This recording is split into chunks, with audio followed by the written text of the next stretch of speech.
بسم اللہ الرحمن الرحیم۔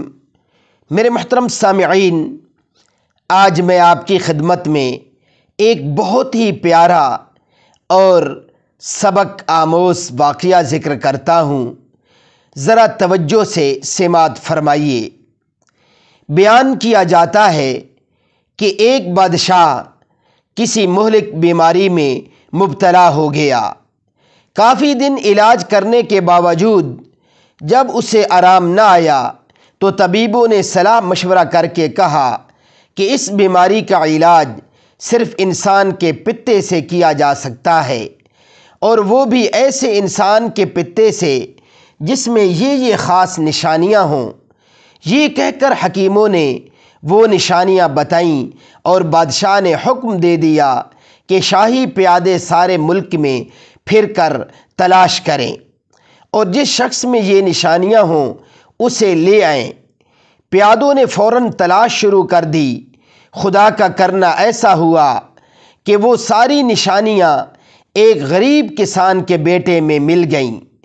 پیادوں نے کسان کو ساری بات بتائی کہ بادشاہ کے علاج کے لیے تیرے بیٹے کے پتے کی ضرورت ہے، اسے ہمارے ساتھ بھیج دے اور اس کے بدلے جتنا چاہے روپیہ لے لے۔ کسان بہت غریب تھا۔ ڈھیر سارا روپیہ ملنے کی بات سن کر وہ اس بات پر آمادہ ہو گیا کہ سپاہی اس کے بیٹے کو لے جائیں۔ چنانچہ وہ اسے بادشاہ کے پاس لے آئے۔ خاص نشانیوں والا لڑکا مل گیا تو اب قاضی سے پوچھا گیا کہ اسے قتل کر کے اس کے جسم سے پتا نکالنا جائز ہوگا یا نہیں۔ قاضی صاحب نے فیصلہ دے دیا کہ بادشاہ کی جان بچانے کے لیے ایک جان کو قربان کر دینا جائز ہے۔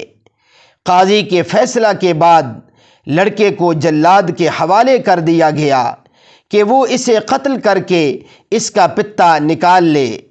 لڑکا بالکل بے بس تھا۔ وہ اپنے قتل کی تیاریاں دیکھ رہا تھا اور خاموش تھا، زبان سے کچھ نہ کہہ سکتا تھا۔ لیکن جب جلاد تلوار لے کر اس کے سر پر کھڑا ہو گیا تو اس نے آسمان کی طرف دیکھا اور اس کے ہونٹوں پر مسکراہٹ آ گئی۔ بادشاہ نے اسے مسکراتے ہوئے دیکھا تو بہت حیران ہوا۔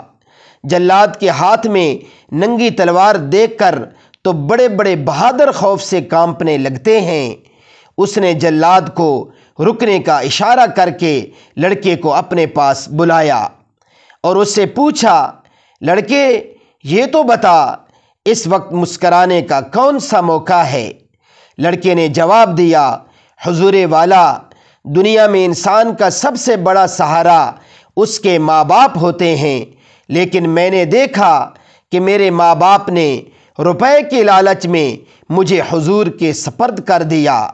ماں باپ کے بعد دوسرا سہارا انصاف کرنے والا قاضی اور بادشاہ ہوتا ہے کہ اگر کوئی ظالم کسی کو ستائے تو وہ اسے روکے، لیکن قاضی اور بادشاہ نے بھی میرے ساتھ انصاف نہ کیا۔ اب میرا آخری سہارا خدا کی ذات تھی اور میں دیکھ رہا تھا کہ جلاد ننگی تلوار لے کر میرے سر پر پہنچ گیا اور خدا کا انصاف بھی ظاہر نہیں ہو رہا۔ بس یہ بات سوچ کر مجھے ہنسی آ گئی۔ لڑکے کی یہ بات سنی تو بادشاہ کی آنکھوں میں آنسو آ گئے۔ اس نے حکم دیا کہ لڑکے کو چھوڑ دو، ہم یہ بات پسند نہیں کرتے کہ ہماری جان بچانے کے لیے ایک بے گناہ کی جان لی جائے۔ لڑکے کو اسی وقت چھوڑ دیا گیا۔ بادشاہ نے بہت محبت سے اسے اپنے پاس بٹھا کر پیار و محبت والا معاملہ کیا اور قیمتی تحفے دے کر رخصت کیا۔ کہتے ہیں کہ اسی وقت سے بادشاہ کی بیماری گھٹنی شروع ہو گئی اور چند دن میں ہی وہ بالکل تندرست ہو گیا۔ میرے محترم سامعین، اس واقعہ سے ہمیں سبق کیا ملتا ہے؟ جان خواہ بادشاہ کی ہو یا غریب کی، قدر و قیمت میں دونوں برابر ہیں۔ نیز یہ کہ خود غرض بن کر دوسروں کی جانیں پامال کرنے والے دنیاوی لحاظ سے بھی اتنے فائدے میں نہیں رہتے جس قدر نفع میں خلق خدا پر رحم کرنے والے رہتے ہیں۔